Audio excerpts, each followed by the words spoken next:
शत्रु को मूर्ख समझने वाला बहुत बड़ी मूर्खता करता है मूषक जी। आप मुझे मूर्ख पुकार रहे हैं प्रभु? कि खुला द्वार कोई मूर्खता नहीं, अन्य कोई दुष्ट बुद्धि ऐसी मूर्खता नहीं कर सकता। मुझे तो ये उस दुष्ट का षड्यंत्र प्रतीत हो रहा है मूषक जी। षड्यंत्र प्रभु? अर्थात संकट? हाँ मूषक जी, किंतु भयभीत मत होइए आप, क्योंकि भयभीत होना तो पराजय के द्वार खोलता है और हम यहाँ पर पराजित होने नहीं आए हैं। चलिए अब भीतर चलना होगा।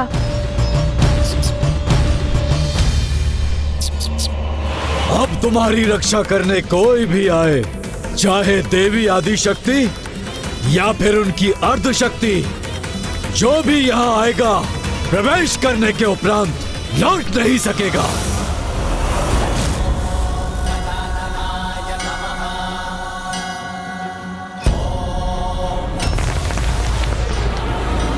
मुझे ऐसा आभास क्यों हो रहा है जैसे मेरे पीछे कुछ हो रहा हो।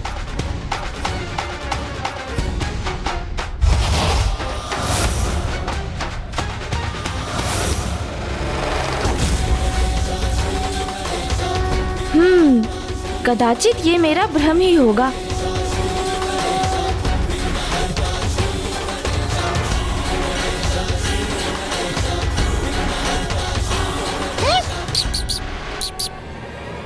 बाहर निकलो अरुणासुर। मैं पार्वती नंदन श्री गणेश तुम्हें युद्ध के लिए चुनौती देता हूँ। आओ बाहर निकलो, युद्ध करो मुझसे। प्रभु ये क्या वास्तव में हम यहाँ युद्ध लड़ने ही आए हैं? प्रभु आपने तो कहा था यहाँ शक्ति नहीं युक्ति का प्रयोग करेंगे हम, फिर आप इस असुर को युद्ध की चुनौती क्यों दे रहे हैं प्रभु? चिंता मत कीजिए मूषक जी, बस आप तो देखते जाइए। यदि है इतना सामर्थ्य तो युद्ध करो मुझसे, प्रदर्शन करो अपने सामर्थ्य का। बाहर आओ।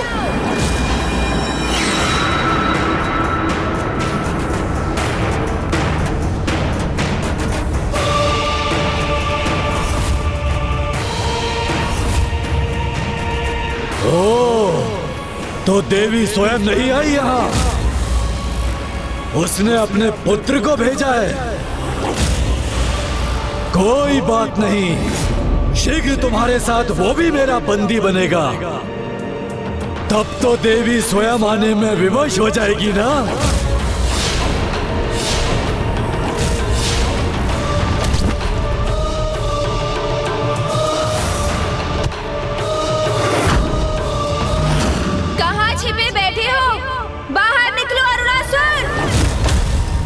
इतने ऊंचे स्वर में पुकारने का क्या लाभ? मुझसे युद्ध करोगे?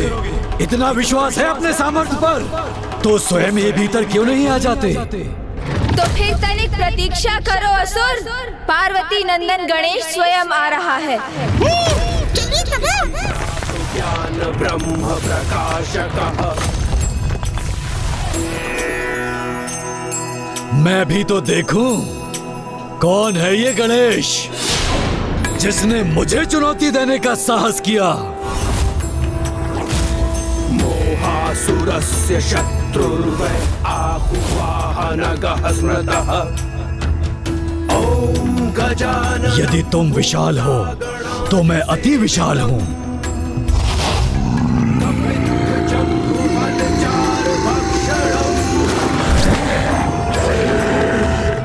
उमासुतं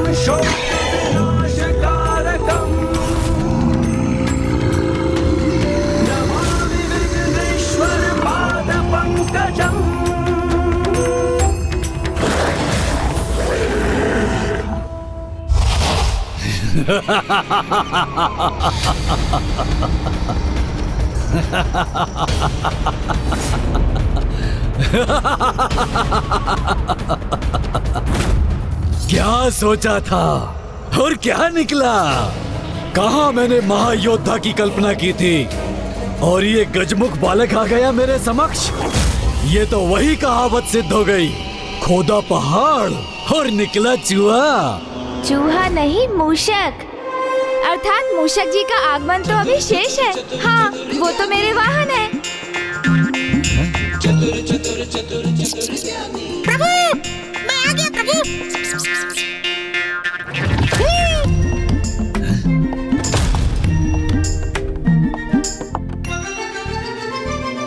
तुम्हारा तो आरंभ होते ही अंत हो जाता है। तुम्हारी माता को तनिक भी दया नहीं आई तुम्हारे ऊपर। तुम जैसे नन्हे बालक को मुझसे युद्ध करने के लिए भेज दिया। जीवित नहीं देखना चाहती क्या वो तुम्हें? किंतु आ ही गए हो तो आगे बढ़ो। मुझको युद्ध की चुनौती दी है ना तुमने। निकालो अपना अस्त्र और युद्ध करो मुझसे। अस्त्र? किंतु मैं तो कोई अस्त्र लेकर ही नहीं आया। तो फिर मुझसे युद्ध कैसे करोगे? चलो कोई बात नहीं, मैं ही अस्त्र प्रदान करूंगा तुम्हें। अर्थात आप इतने शक्तिशाली, शक्ति संपन्न, विशालकाय होने के पश्चात भी मेरे समान एक नन्हे बालक से युद्ध करेंगे? क्या ऐसा युद्ध आप जैसे शक्तिशाली असुर को शोभा देता है भला? स्वयं युद्ध के लिए ललकारते भी हो और स्वयं पीछे हटने का उपाय भी सोचते हो। अरे नहीं नहीं असुर जी, मैं पीछे नहीं हट रहा हूँ। किंतु युद्ध एक ही प्रकार का कहाँ होता है? उसके तो अनेक प्रकार होते हैं ना। जैसे रण युद्ध जो सेनाओं के मध्य होता है, मल्ली युद्ध जो दो योद्धाओं के मध्य भुजाओं की शक्ति से होता है, गृह युद्ध जिसके अस्त्र राजनीतिक दाव पेच होते हैं, और फिर जीवन का युद्ध जो अनेकों संघर्षों से भरा होता है। ए तुच्छ बालक, मत करो अपने ज्ञान का बखान। ये बताओ मुझसे कौन सा युद्ध करना चाहते हो तुम? वाक युद्ध। ओहो, तो प्रभु शक्ति से नहीं बुद्धि से युद्ध करने आए हैं। हाँ, वाक युद्ध जो बुद्धि और शब्दों से किया जाता है। वाक युद्ध? ये कहो ना, बाल क्रीड़ा करने आए हो यहाँ। अभी आपने ही तो कहा कि मैं मात्र एक बालक ही हूँ, तो मैं बालकों की ही तो क्रीड़ा करूँगा। किंतु मुझ जैसे महायोद्धा को बाल क्रीड़ा शोभा नहीं देती। ये क्रीड़ा नहीं करूँगा मैं। क्या महासुर जी आपको ये भय है कि वाक्य युद्ध में आप एक बालक से पराजित हो जाएंगे? कहीं ऐसा तो नहीं कि आप अल्प बुद्धि होने के साथ शब्दों के ज्ञान से भी वंचित हैं? मुझे अपनी कुशाग्र बुद्धि पर पूर्ण विश्वास है बालक। तो फिर वाक्य युद्ध से पीछे क्यों हट रहे हैं आप? आइए करते हैं ना वाक क्रीड़ा। तुच्छ बालक, यदि पराजित होने में इतनी ही रुचि है तुम्हें, तो आओ पूर्ण कर लो अपनी इच्छा। किंतु उसके पूर्व तुम्हें भी अपनी योग्यता सिद्ध करनी होगी, मुझे ढूंढकर। आपको ढूंढकर?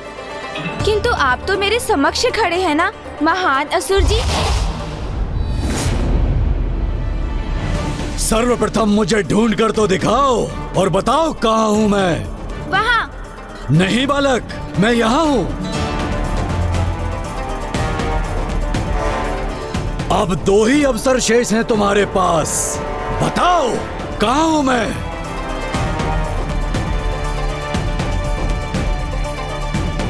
वहाँ। वहाँ नहीं, यहाँ हूँ मैं गजमुख बालक। चलो अब तुम्हारा ये अंतिम अवसर है, बताओ कहाँ हूँ मैं।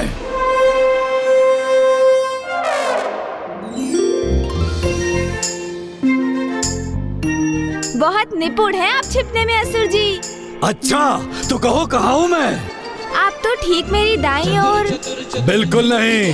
अरे मेरा उत्तर तो पूर्ण होने दीजिए आप। मेरी ठीक दाहिनी ओर नहीं, अपितु मेरी बाईं ओर के मध्य में स्थित है।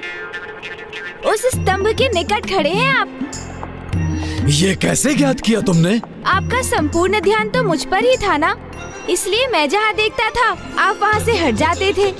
किंतु मेरे मूषक जी का ध्यान आप पर था। देखिए ना, आपकी पूंछ अभी भी उनके मुख में है।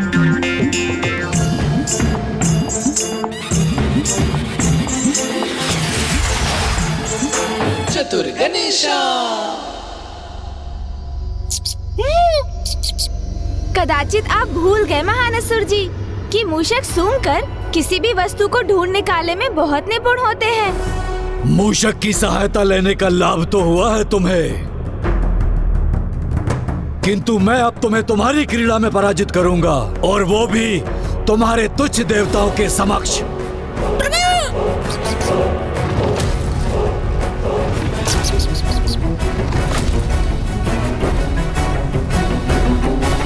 तो यहाँ बंदी है सभी देवता।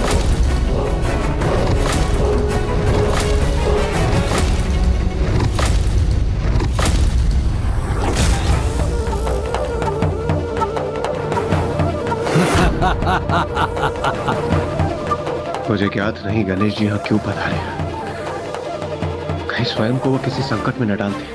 हाँ इंद्रदेव, इस असुर की मृत्यु का उपाय तो किसी को भी ज्ञात नहीं, इसीलिए सरल नहीं होगा इसे पराजित करना।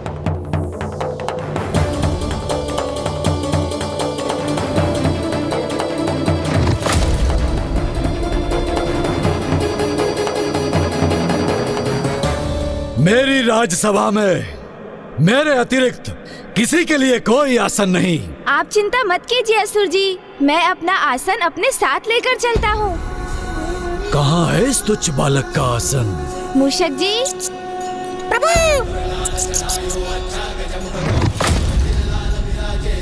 विराजिए प्रभु।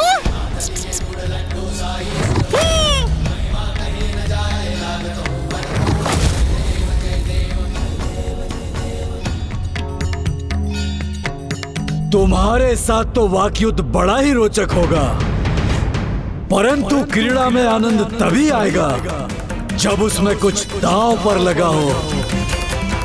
किंतु यदि तुम्हारी पराजय हुई तो संपूर्ण जीवन मेरा वाहन बनकर तुम्हें रहना होगा, क्योंकि सुना है गज पर आरूढ़ होने पर तो बहुत ही आनंद आता है।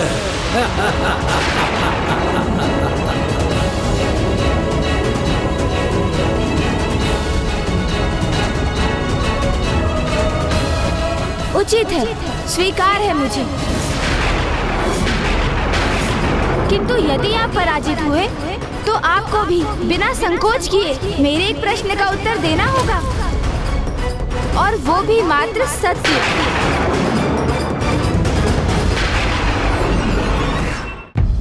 अरे अरे, आप तो पुनः संशय में चले गए। इतना विचलित मत होइए महान असुर जी, मैं आपसे अधिक कठिन प्रश्न नहीं पूछूंगा। मुझे स्वीकार है।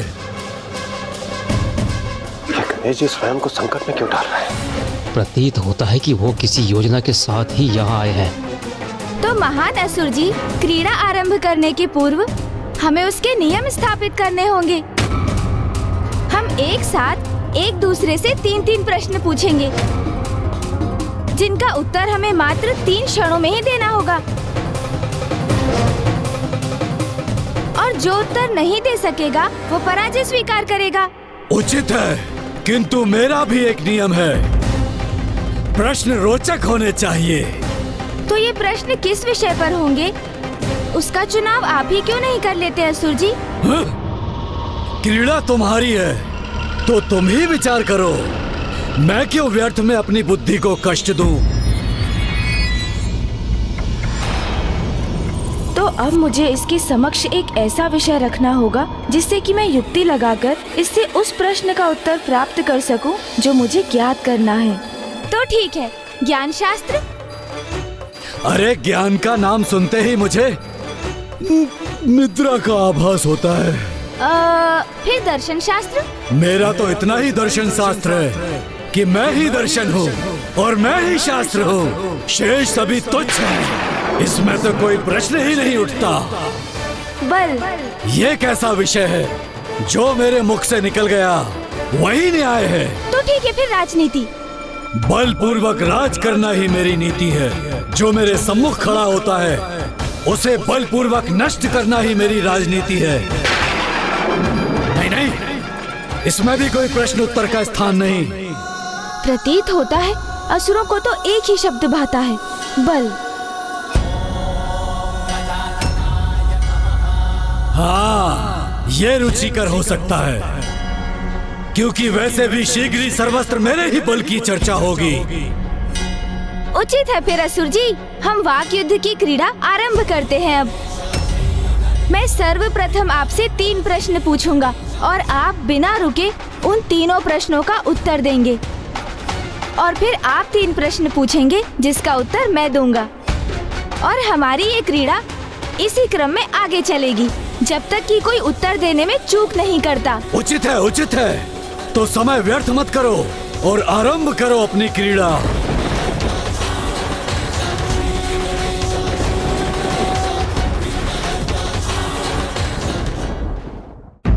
बल का वास्तविक अर्थ क्या है? शासक के समक्ष शेष सभी तुच्छ होते हैं। सबसे महत्वपूर्ण बल क्या होता है? बाहुबल, जिससे संसार को अपने समक्ष झुकाया जा सके। जो सभी प्रकार के बल से परिपूर्ण है, उसे और क्या चाहिए? बल का प्रयोग कर बहुत कुछ प्राप्त करने की इच्छा, तभी वो अपने बल का उचित प्रयोग कर सकता है। आश्चर्य, इस असुर ने तो सभी प्रश्नों के उत्तर दे दिए। एक असुर अपनी असुरी बुद्धि से ऐसे ही अनर्थकारी उत्तर दे सकता है। अब मैं पूछूंगा, किंतु प्रश्न वही होंगे जो तुमने पूछे।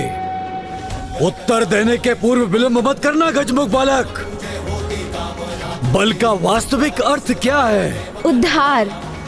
बल से किसी असहाय पीड़ित की सहायता और उद्धार न किया जाए तो वो बल व्यर्थ हो जाता है महान असुर जी। सबसे महत्वपूर्ण बल क्या है? बुद्धि बल, जिससे संसार को झुकाने के स्थान पर उसके प्रभाव से संसार की भलाई का उपाय किया जा सकता है। जो सभी प्रकार के बल से परिपूर्ण होता है, उसे और क्या चाहिए? संतुष्टि, क्योंकि बलशाली होने पर भी असंतुष्ट रहने वालों का बल अंततः उन्हीं को क्षति पहुंचाता है। ये हैं इन प्रश्नों के उचित उत्तर।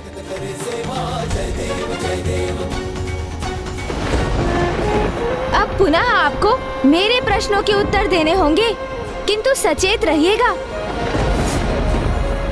आपने उत्तर नहीं दिया अथवा अधिक समय लिया तो आप पराजित हो जाएंगे असुर जी।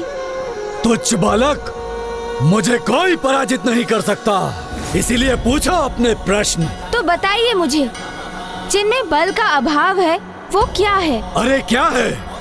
व्यर्थ है वो, निरर्थक है उनका जीवन। जो बलहीन है तो वो अपना जीवन सार्थक करने हेतु स्वयं को कैसे बलशाली बना सकते हैं? वरदान की शक्ति से। तो बताइए, आपको ब्रह्मदेव से क्या वरदान प्राप्त हुआ है?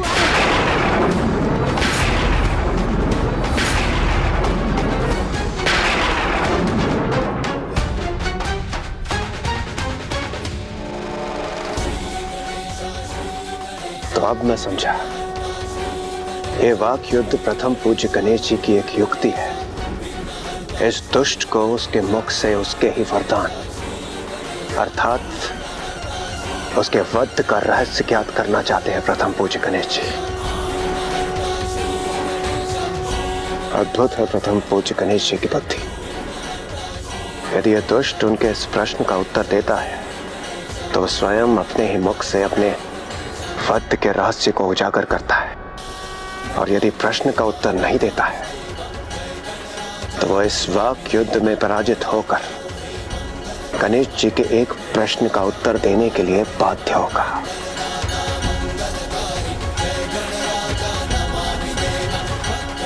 दोनों ही अवस्था में गणेश जी का यहाँ आने का प्रयोजन सिद्ध होगा, क्योंकि गणेश जी ने ऐसी ही अवस्था निर्धारित जो की है।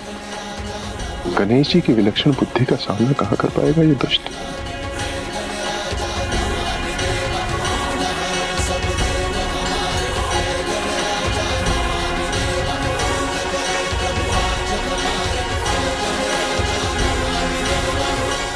यदि कार्य सुई से हो तो वहाँ तलवार उठाना व्यर्थ है। उसी प्रकार जहाँ कोई कार्य बुद्धि से बनने की संभावना हो, वहाँ बल का प्रयोग कदापि नहीं करना चाहिए। तो बताइए, आपको ब्रह्मदेव से क्या वरदान प्राप्त हुआ है? गुप्त वरदान। ब्रह्मदेव से गुप्त वरदान प्राप्त किया है मैंने, जिसका भेद मेरे मुख से कभी उजागर नहीं हो सकता, और ब्रह्मदेव भी मेरे वचन से बंधे होने के कारण इसकी चर्चा किसी से नहीं कर सकते। अपनी मृत्यु के भेद को छुपाए रखने में सफल होकर इस दुष्ट ने अपनी सुरक्षा सुनिश्चित कर। किंतु ये हुआ कैसे? बुद्धि का अभाव तो अहंकारी असुरों का स्वभाव होता है। तो फिर इस असुर में गणेश जी की युक्ति को असफल करने की बुद्धि कहां से उत्पन्न हो गई? क्या हुआ? स्तब्ध रह गए ना तुम तुच्छ गजमुख बालक? मेरे इस उत्तर की अपेक्षा नहीं थी ना तुम्हें?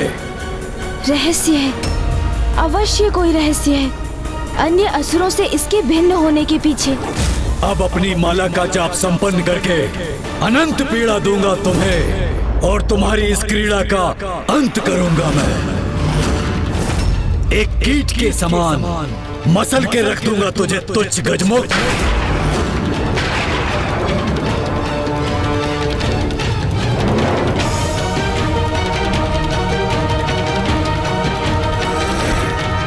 ओम भूर्भुवः स्वः तत्सवितुर्वरेण्यं भर्गो देवस्य धीमहि धियो यो न प्रचोदयात्। ओम। इस दुष्ट असुर से उत्पन्न सकारात्मक ऊर्जा प्रवाहित होकर मुझे प्रभावित कर रही है, किंतु कैसे संभव है ये? धियो यो न प्रचोदयात्। ओम भूर्भुवः स्वः तत्सवितुर्वरेण्यं भर्गो देवस्य धीमहि। ओह, अब मैं समझा, इसकी सकारात्मक ऊर्जा का कारण है।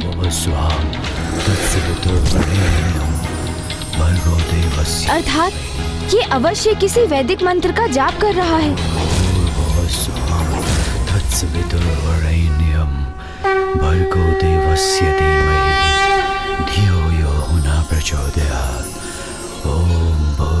ये तो गायत्री मंत्र है। विश्वास नहीं होता, ये दुष्ट असुर माँ गायत्री का उपासक है। ओम भूर्भुवः स्वः तत्सवितुर्वरेण्यं भर्गो देवस्य धीमहि धियो यो न प्रचोदयात्। ओम भूर्भुवः स्वः तत्सवितुर्वरेण्यं भर्गो देवस्य धीमहि धियो यो न प्रचोदयात्। तो इसलिए अपने जाल में उलझा नहीं सका इसे, क्योंकि जो कोई भी गायत्री मंत्र का जाप करता है बुद्धि, ज्ञान और एकाग्रता से समृद्ध हो जाता है और उसे किसी भी प्रकार से भ्रमित करना असंभव हो जाता है।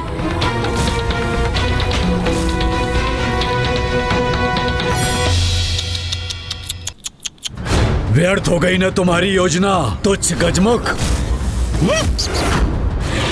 क्या सोचा था तुमने? तुम्हारे जैसे तुच्छ लघुकाय बालक के बिछाए जाल में फंस जाऊंगा मैं? भूल की है तुमने, बहुत बड़ी भूल। मुझ पर अपनी युक्ति का प्रयोग करने का दुस्साहस किया। ये गणेश जी ने स्वयं को किस संकट में डाल दिया? इस दुष्ट असुर से तो युद्ध का भी कोई लाभ नहीं, क्योंकि इसके अंत का रहस्य अभी तक किसी को ज्ञात नहीं। कैसी विडंबना है ये! एक और उधर दुर्गमासुर तामसिक माता को विवश कर रहा है। इस पापी ने गायत्री माँ की उपासना से स्वयं को सुरक्षित किया हुआ है। मुझे ही कोई उपाय करना होगा जिससे ये दुष्ट गायत्री माँ की उपासना से अपना मुख मोड़ ले। अन्यथा इसके वरदान का रहस्य यदि ज्ञात भी हो गया तो भी इसका वध करना अत्यंत कठिन हो जाएगा। ब्रह्मांड के सर्वाधिक शक्तिशाली, सर्वाधिक विराट असुर को संसार के सबसे छोटे तुच्छ गजमुख बालक ने मूर्ख बनाने का प्रयास किया। मैं इस दुस्साहस का भयंकर दंड दूंगा तुम्हें।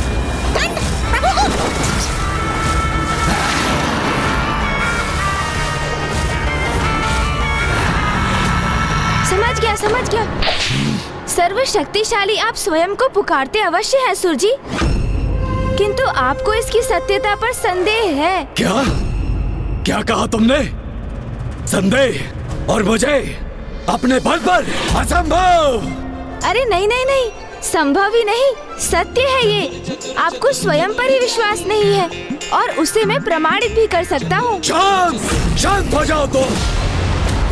मुझे प्रमाण दोगे स्वयं के अविश्वास का? जो सत्य है उसे नकारने का क्या लाभ असुर जी? ये आपका स्वयं पर आपके विश्वास का ही तो परिणाम है, जिसके कारण आप माँ गायत्री की उपासना, उनका जाप करने पर विवश हैं। जाप नहीं, उपासना नहीं, मात्र अपनी माता का स्मरण कर उनकी स्मृति से प्रेरणा प्राप्त करने हेतु उनके दिए गए मंत्र का पाठ भर करता हूँ मैं। ओह, तो आपको ये भी ज्ञात नहीं कि जिस बल का बखान आप कर रहे हैं वो माता आदि शक्ति के गायत्री माता के स्वरूप के आशीष का ही परिणाम है, जो आपको उनकी उपासना से प्राप्त हुआ है। और मुझे तो गायत्री माता स्पष्ट दिखाई भी दे रही है। हाँ, आपको आशीष देते हुए। कहाँ है गायत्री माता?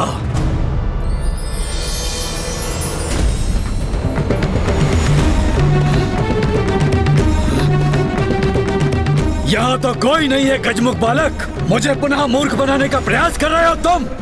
माता के मंत्र के जाप से आपके अंतर में ज्ञान का प्रकाश अवश्य जागृत हुआ है असुर जी, किंतु आपके नेत्रों पर छाई अहंकार की काली छाया अभी भी आपकी दृष्टि बाधित कर रही है।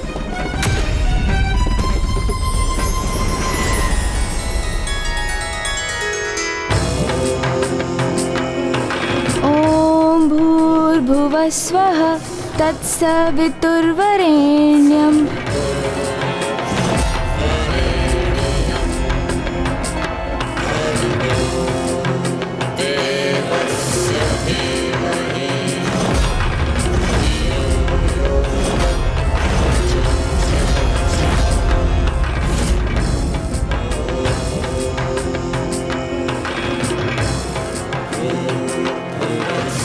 गणेश जी माता गायत्री का मंत्र जाप कर रहे हैं, कदाचित इसीलिए वो उनकी सकारात्मक ऊर्जा एवं शक्ति को स्वयं में ग्रहण कर पा रहे हैं।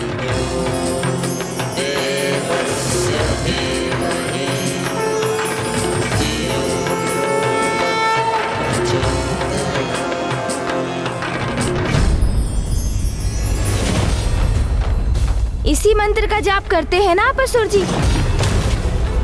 वैदिक मंत्रों में सर्वोच्च है जिसका स्थान, सर्वाधिक है जिसकी महिमा, और जब भी आप इसका पाठ करते हैं तो आप ज्ञान के प्रकाश को पाने के सन्मार्ग पर चलने की प्रार्थना करते हैं। ये कैसा दोहरा आचरण है आपका असुर जी?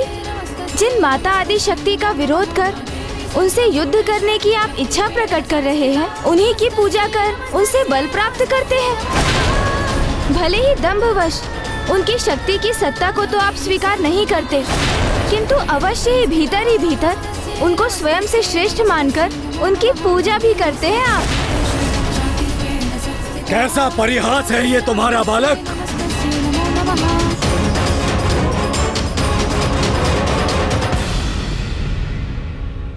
किंतु यही अर्थ है इस मंत्र का, तो आज से रोक दूंगा इस जाप को।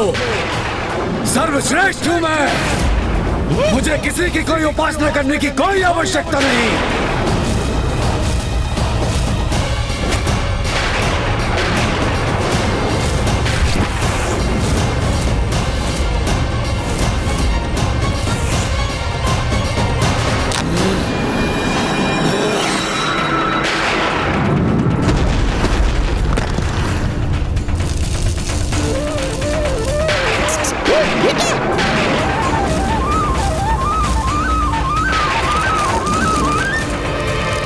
सत्य है, विनाश काले विपरीत बुद्धि। यह भी ज्ञात नहीं इस मूर्ख असुर को कि मंत्र के जाप से प्राप्त संपूर्ण शक्ति भक्त की जाप माला में ही संचित होती है।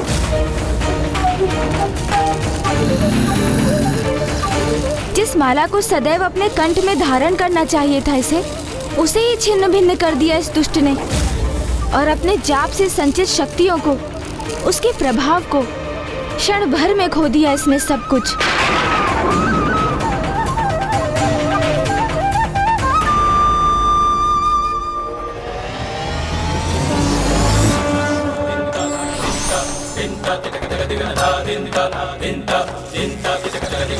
अब तक जो भी सकारात्मक ऊर्जा एवं शक्ति इसे प्राप्त थी, वो मंत्र जाप की माला तोड़कर खो दी इसने। इतना तुच्छ और लघु होकर भी मेरे बल पर संदेह करने का दुस्साहस कर रहे हो तुम? अब तुम्हें अपना आहार बनाकर अपने सर्वशक्तिशाली होने का प्रमाण दूंगा तुम्हें, और ये निरीह अशक्त देवता मुझे तुम्हारा आखेट कर देखकर विलक कर रह जाने के लिए विवश होंगे।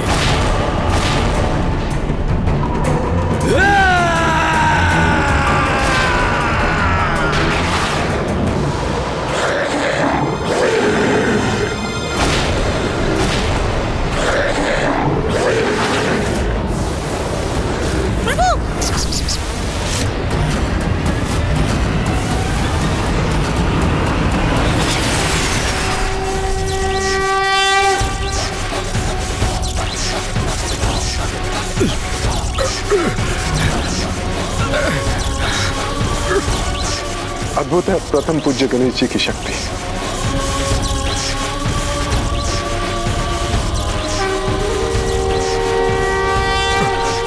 छोड़ दो मुझे गजमुख, छोड़ो मुझे।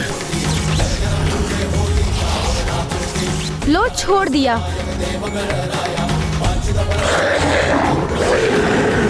चलिए मूषक जी, जिस कार्य के लिए आए थे वो तो हुआ नहीं, किंतु उससे भी अधिक महत्वपूर्ण कार्य संपन्न किया है हमने। इस दुष्ट की गायत्री माता की उपासना भंग करवा दी हमने। देवगणों, कुछ समय के लिए धीरज रखिए, माता स्वयं आकर आप सबको अवश्य रक्षित करेंगी।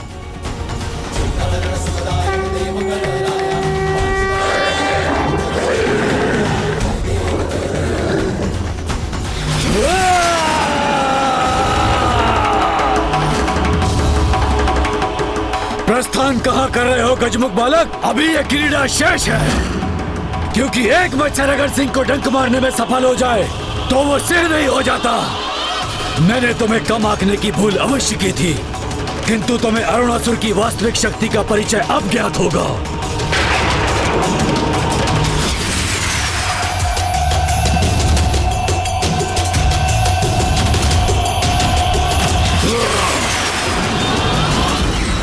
हट जाइए मेरे मार्ग से असुर जी, आपसे युद्ध करने नहीं आया मैं, क्योंकि जिस युद्ध के लिए आप इतने तत्पर हैं, वही आपके सर्वनाश का कारण बनेगा। वो युद्ध निकट भविष्य में अवश्य होगा, किंतु अभी मुझे रोकने का कोई लाभ नहीं। मुझे जाने का मार्ग दीजिए। अच्छा, जाना चाहते हो यहाँ से? तो प्रयास करके देख लो। तुम्हारा भाग्य यहाँ तुम्हारी मृत्यु के लिए लेके आया है, जो मेरे द्वारा नियत है। तो जाओ।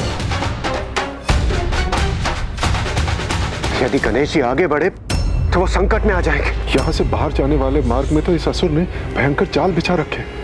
हमें कैसे भी गणेश जी को सावधान करना होगा।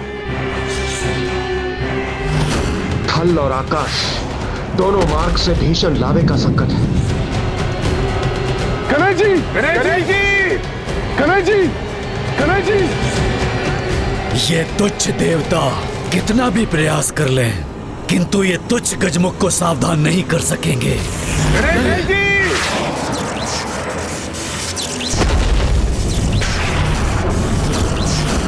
ये मूर्ख असुर कर क्या रहा है? अरे ये तो हमारे ही स्वर को बाधित करने का प्रयास कर रहा है। यहाँ से लौटने के पूर्व यदि मैं देवताओं को मुक्त करा सकता तो और अच्छा होता, किंतु यदि माँ ने मुझे इसका आदेश नहीं दिया था तो इसका यही अर्थ है कि ये शुभ कार्य उनके द्वारा ही होगा। वो स्वयं इस दुष्ट का वध कर देवताओं को मुक्त कराएंगी। इस प्रकार नहीं तो उस प्रकार ही सही, किंतु अंत तो तुम्हारा आज ही होकर रहेगा तुच्छ गजमुख। आकार ही कितना है तुम्हारा, इसलिए तुम अपनी मृत्यु के लिए उबलते लावा का चुनावरण करो अथवा धधकती अग्नि का। दोनों ही क्षण भर में तुम्हारा अस्तित्व मिटा देंगे।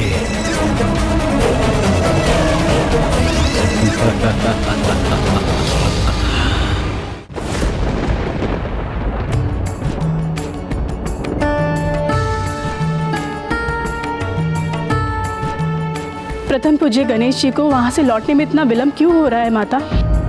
अवश्य लौटेगा पुत्र गणेश, और जो वचन दिया है उसे पूर्ण भी करेगा।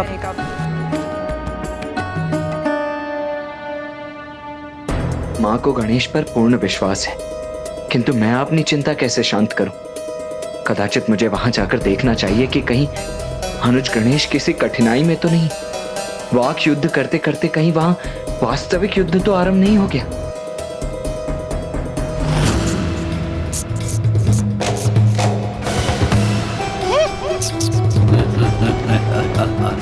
अब कुछ ही पल शेष हैं इस तुच्छ गजमुख के जीवन के।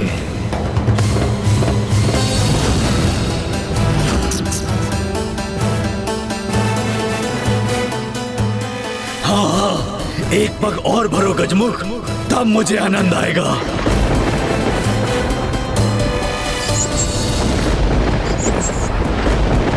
रुक जाइए मूषक जी।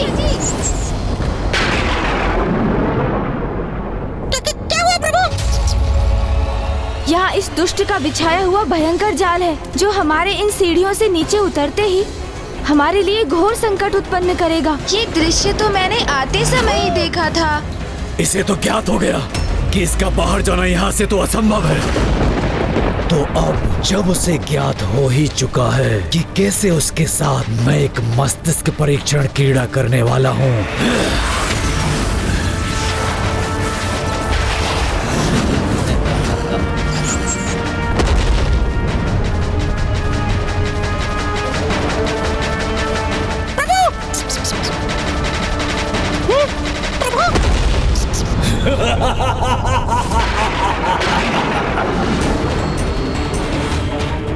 अब तुम्हारे समक्ष दो ही मार्ग हैं। प्रथम, मुझसे युद्ध कर अपनी मृत्यु स्वीकार करो, अथवा यहाँ से जाने की चेष्टा करो।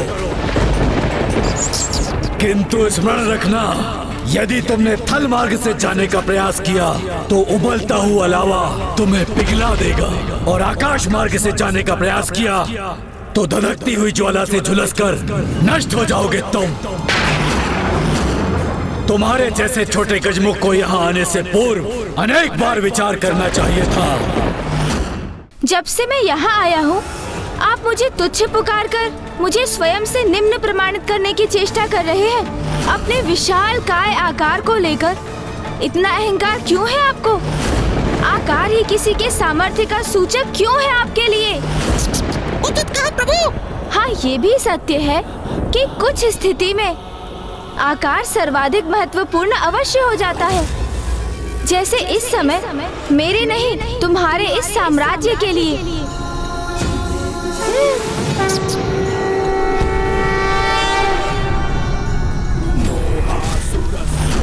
अरे ये तुच्छ छोटा सा गजमुख बालक इतना विशाल काय कैसे हो गया? ओम गजाननं भूतागणाधिसेवितं। प्रभु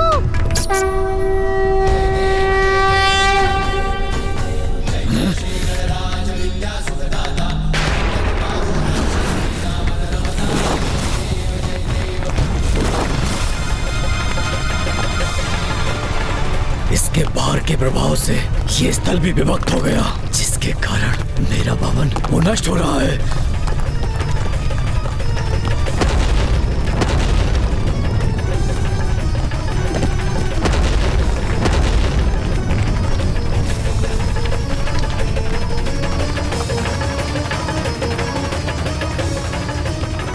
अंततः गणेश जी ने इस दुष्ट को अपनी वास्तविक शक्ति का परिचय दे ही दिया।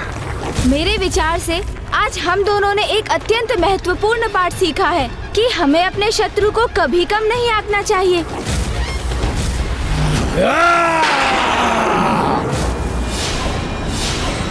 अरे तुच्छ देवताओं, तुम कहाँ मक्षिकाओं के समान उड़े जा रहे हो? तुम्हें तो कीट पतंगों के समान अपने पैरों में दबा के रखूंगा।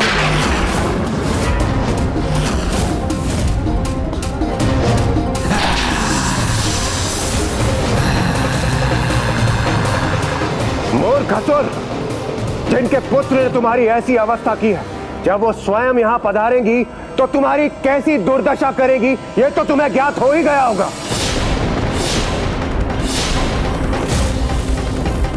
ये सब क्या है गणेश?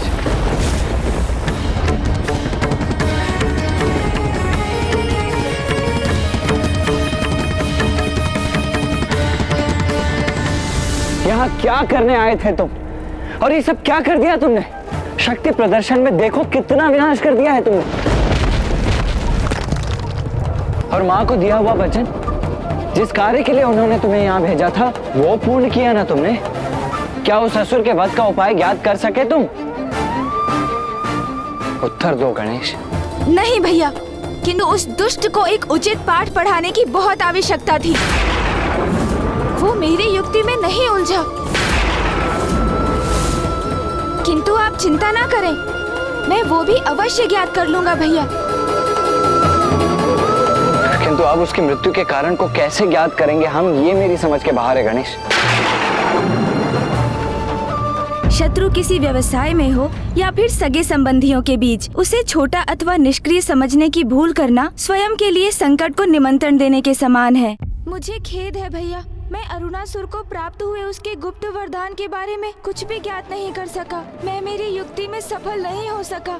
किंतु अब उसकी मृत्यु के कारण को कैसे ज्ञात करेंगे हम, ये मेरी समझ के बाहर है गणेश। जब ब्रह्मदेव ने उसे वो वरदान प्रदान किया तो उस समय उन दोनों के अतिरिक्त वहां और कोई नहीं था। तो उन दोनों के अतिरिक्त और किसे ज्ञात हो सकता है ये रहस्य? अब हम स्वयं तो अतीत में जाकर वो संवाद सुन नहीं सकते ना गणेश।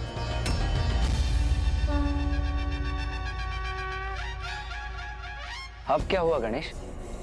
अचानक तुम्हारे मुख पर ये आशा की किरण का क्या कारण है? इस गुत्थी को सुलझाने का उपाय मेरे मन में कौंध गया है भैया। भैया मुझे उनका परिचय ज्ञात है, जिनकी दृष्टि से कुछ भी नहीं छिपा है। मैं कुछ समझा नहीं गणेश, कौन है वो? समय अर्थात काल।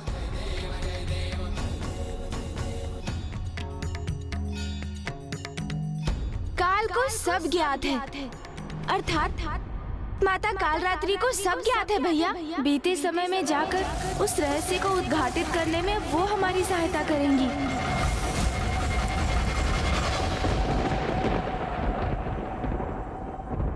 देखा मेरा प्रभाव गणेश, मेरा आगमन होते ही तुम्हें इतनी जटिल समस्या का समाधान भी प्राप्त हो गया। किंतु इस जटिल समस्या का समाधान तो मेरी बुद्धि में ही उत्पन्न हुआ ना। हाँ, किंतु है तो ये मेरा ही प्रभाव ना। देखा देखा आपने मूषक जी, कैसे मेरी बुद्धिमानी का श्रेय भी भैया ने स्वयं अपने पर ले लिया।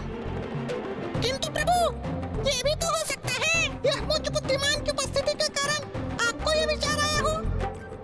ओहो मूषक जी, आप भी ना।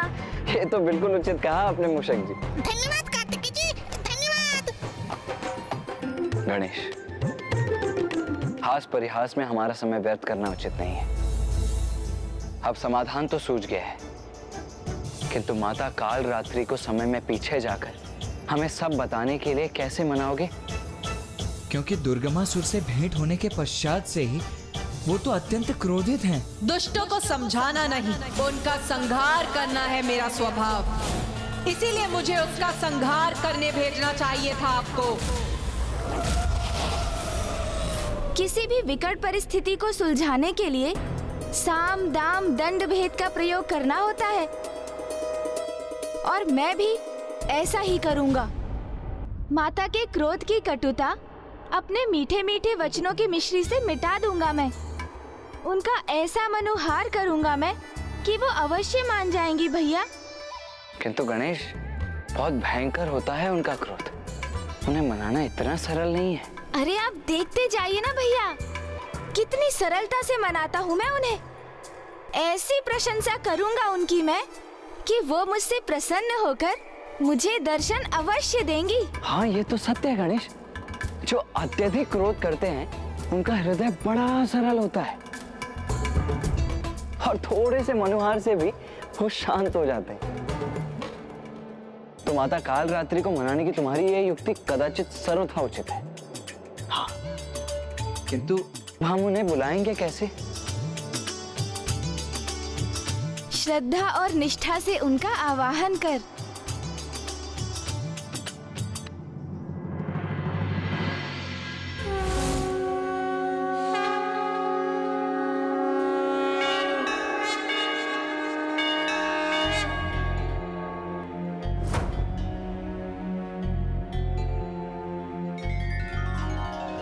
हिंकारात्रि श्रृंकराली च किं कल्याणी कलावती कालमाता कलिदर्पिणी समतिशकुपान्विता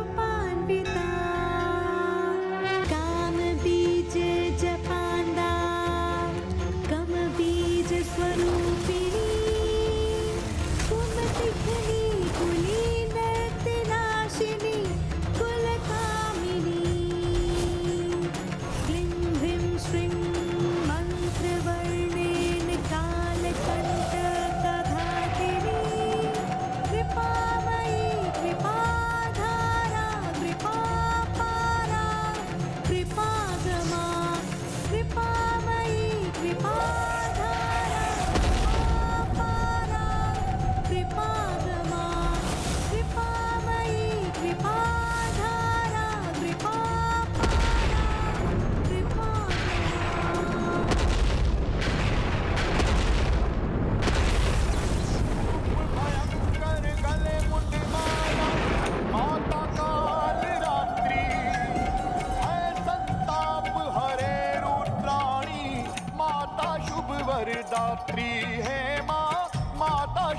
वरदात्री है माँ, माता शुभ वरदात्री।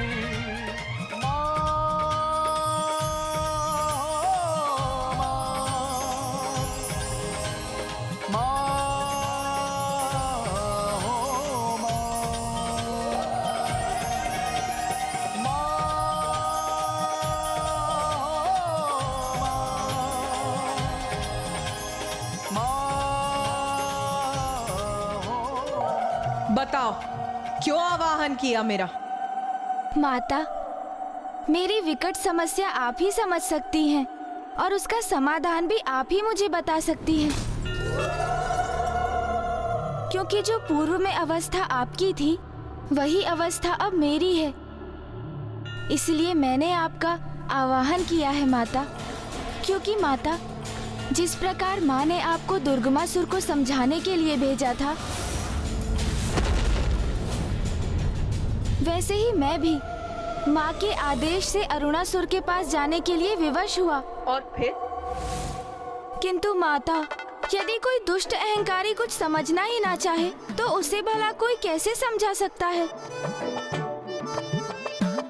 जैसे आप दुर्गमासुर को समझाने में असफल हुई, उसी प्रकार अरुणासुर की मृत्यु का रहस्य ज्ञात करने में मुझे भी असफलता का सामना करना पड़ा माता।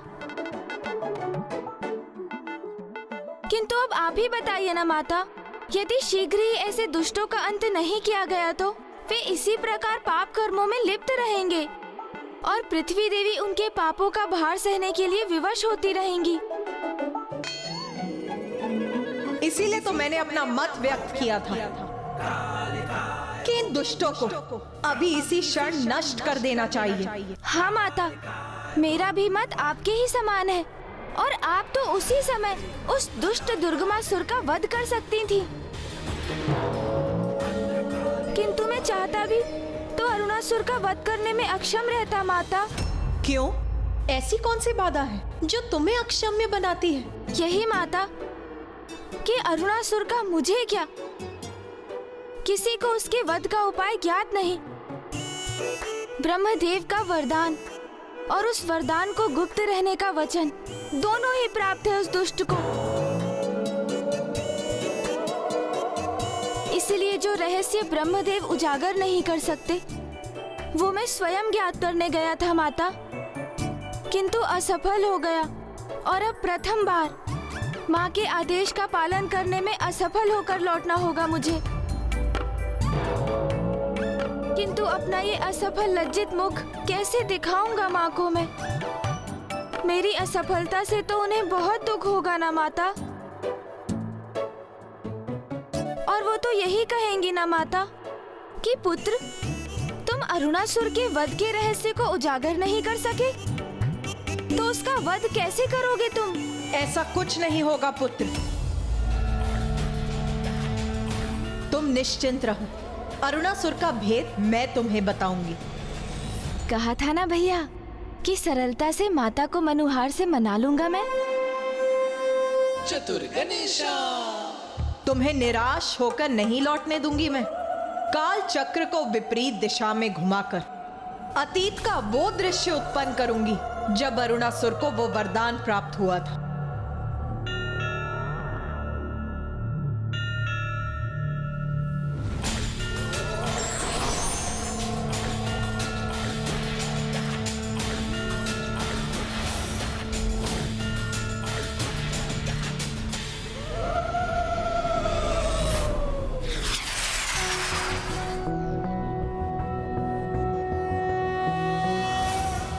रक्ताब्धिपोतारुण पद्म संस्थानां पाशांकुशेष्वा सशरासि बाणं शूलं कपालं ददतिं कराब्जय रक्तां। भैया, मैंने कहा था ना, किसी भी समस्या को सुलझाने के लिए साम, दाम, दंड भेद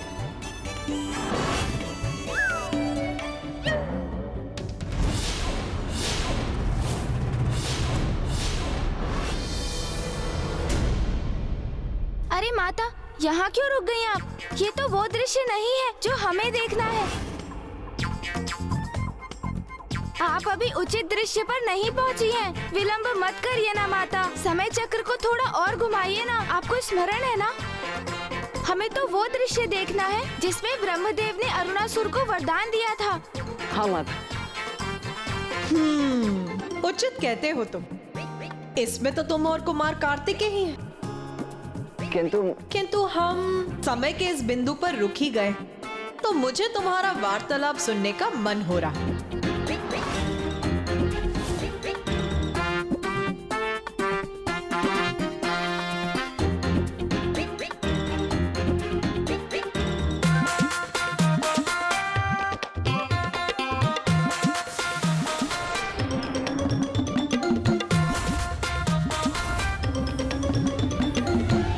विकट परिस्थिति को सुलझाने के लिए साम दाम दंड भेद का प्रयोग करना होता है, और मैं भी ऐसा ही करूंगा।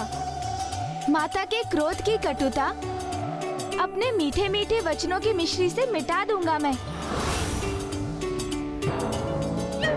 उनका ऐसा मनोहार करूंगा मैं कि वो अवश्य मान जाएंगी भैया। अरे आप देखते जाइए ना भैया, कितनी सरलता से मनाता हूँ मैं उन्हें।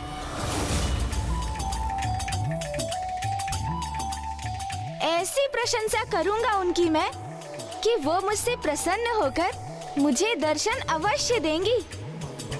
जो अत्यधिक क्रोध करते हैं उनका हृदय बड़ा सरल होता है। तो माता काल रात्रि को मनाने की तुम्हारी यह युक्ति कदाचित सर्वथा उचित है।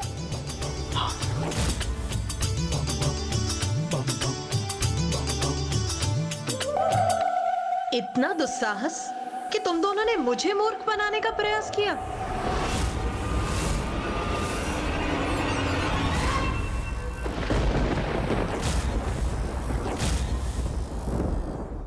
मुझे क्षमा कर दीजिए माता, मैंने तो ये शब्द बस भैया को समझाने के लिए बोले थे, और वास्तव में तो भैया ने ही मुझे ये शब्द बोलने के लिए प्रेरित किया था। नहीं माता, मैंने तो मात्र इसकी बात स्वीकार की है। ये भूल इसी की है माता, मेरी नहीं। आपका दोषी यही है।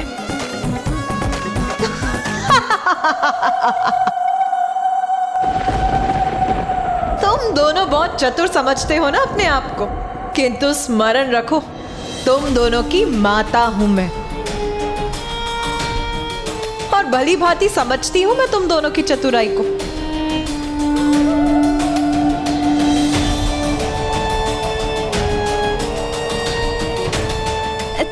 तो माता, आप मुझसे रुष्ट नहीं है, और आप हमें अतीत के उस पल में भी ले जाएंगी ना?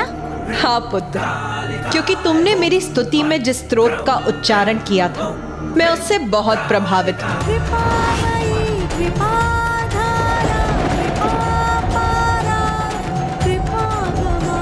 इसीलिए आज मैं ये घोषणा करती हूँ कि तुम्हारे समान जो भी मेरे स्तोत्र का उच्चारण करेगा और उसकी अंतिम पंक्तियों को 3 बार दोहराएगा, मैं उसकी सभी भूलों को क्षमा कर उसकी सहायता के लिए सदा प्रस्तुत होंगी।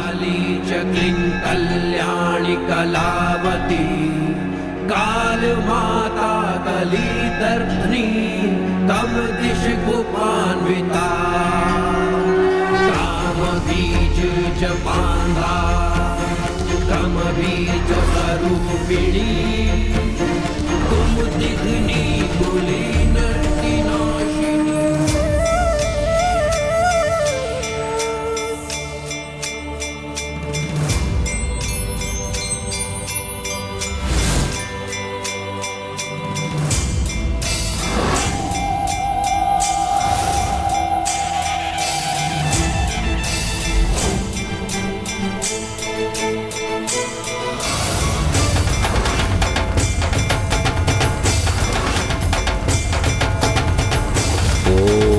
ब्रह्मदेवाय नमः।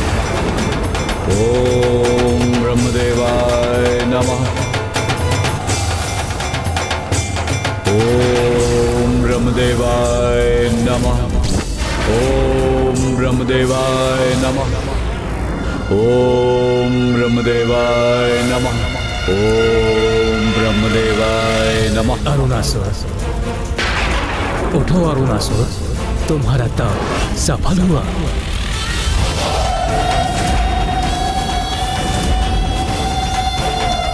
प्रणाम ब्रह्मदेव।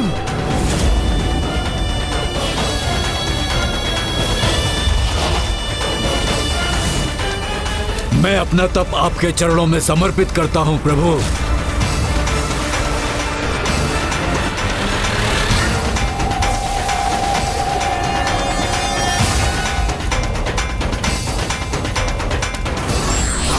और यह भी स्पष्ट करता हूं प्रभु कि मुझे अपने तप और भक्ति के फल स्वरूप अमृत का वरदान चाहिए।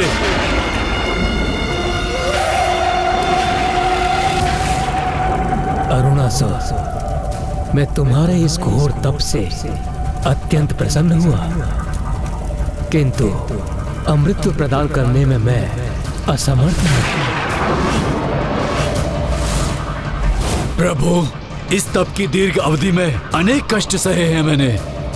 प्रथम सहस्त्र 10 वर्ष मात्र वायु और सूखे पत्ते को ही आहार बनाया मैंने, और फिर 10 सहस्त्र वर्ष मैंने जल की बूंदों का ही पान किया प्रभु, और अंतिम 10 वर्ष मैंने कुछ भी ग्रहण नहीं किया प्रभु। और आप कह रहे हैं मुझे आप अमृत का वरदान नहीं दे सकते, तो फिर क्या लाभ हुआ इतने कठोर तप का प्रभु? बताइए प्रभु, बताइए, फिर क्या लाभ हुआ? अरुणासुर, मैं भी शक्ति के नियमों से बंधा हूं, और मृत्यु सृष्टि का अंतिम अटल सत्य है। अमृत तो मैं तो क्या, तुम्हें कोई भी प्रदान नहीं कर सकता। हाँ, तुम ये चुनाव अवश्य कर सकते हो कि किसके द्वारा तुम्हारी मृत्यु असंभव है और किसके हाथों से तुम्हारी मृत्यु संभव हो सकती है। ये वरदान मैं अवश्य दे सकता हूँ। अच्छा, यदि आप अपने भक्त के लिए इतना ही कर सकते हैं तो फिर यही उचित है, किंतु मेरी एक अवस्था है। वचन दीजिए मुझे कि आप मेरे वरदान को गुप्त रखेंगे, उसका रहस्य किसी भी परिस्थिति में किसी के समक्ष उजागर नहीं करेंगे।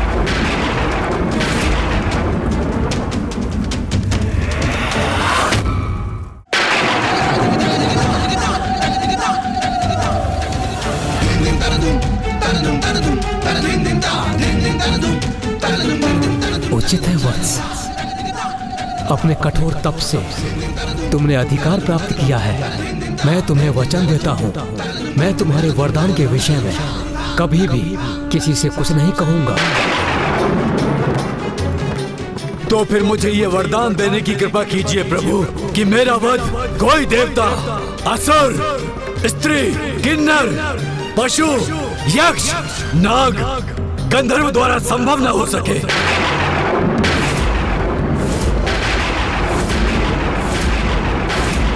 ऐसा कोई जीव भी मेरा संहार न कर सके जिसके 2 अथवा 4 पांव हो। यदि मेरा वध किसी के द्वारा संभव हो, मात्र और मात्र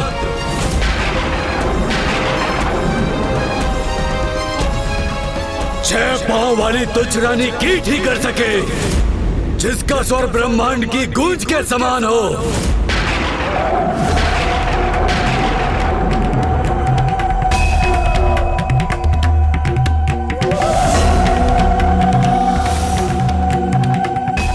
तथास्तु, तथास्तु,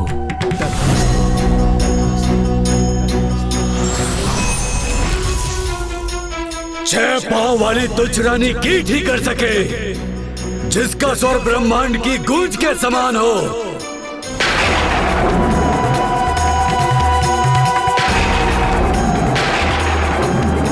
अब तो तुम्हें ज्ञात हो गया ना पुत्र, क्या वरदान प्राप्त किया है उस दुष्ट असुर ने? हाँ माता, उस दुष्ट ने बहुत चतुराई का प्रदर्शन किया है, क्योंकि उसे ये ज्ञात है कि वो गिरगिट होने के कारण अपनी जिह्वा से किसी भी कीट को अपना आहार बना सकता है, और उसने रानी कीट को इसीलिए चुना क्योंकि वो यदा कदा ही गतिशील होती है। किंतु ऐसा कौन सा कीट है जिसके 6 पांव होते हैं और जो ब्रह्मनाद की ध्वनि उत्पन्न करता हो?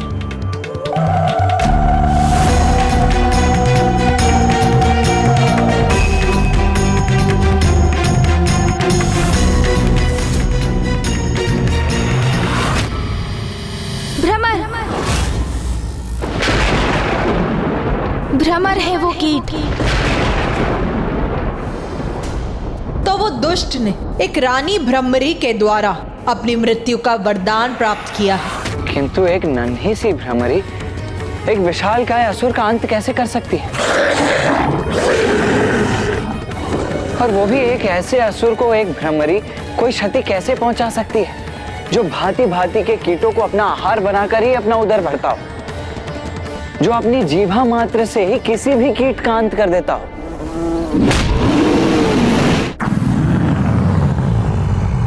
भैया, ये किसी साधारण भ्रमरी के लिए कहाँ संभव है? उसके संहार के लिए तो स्वयं माँ को ही भ्रमरों की रानी भ्रमरी का रूप धारण करना होगा। कितनी अद्भुत और अपूर्व होगी ये घटना, जिसका साक्षी बनने का सौभाग्य प्राप्त करने की बड़ी उत्सुकता से प्रतीक्षा करूंगा मैं।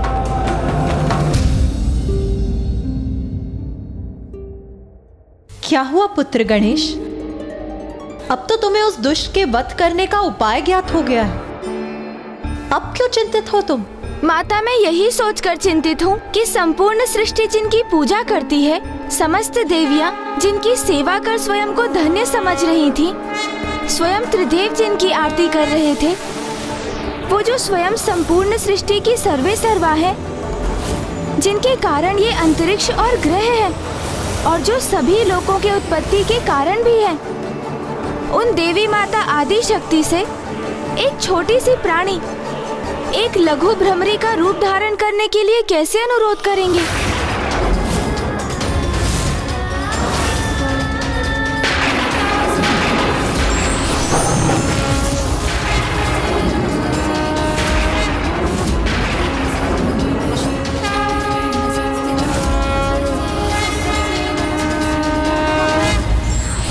अधर्मी अपने बचाव के लिए कोई भी युक्ति लगा ले, किंतु ईश्वर उसके पतन का कोई ना कोई मार्ग अवश्य ही चुनकर रखते हैं।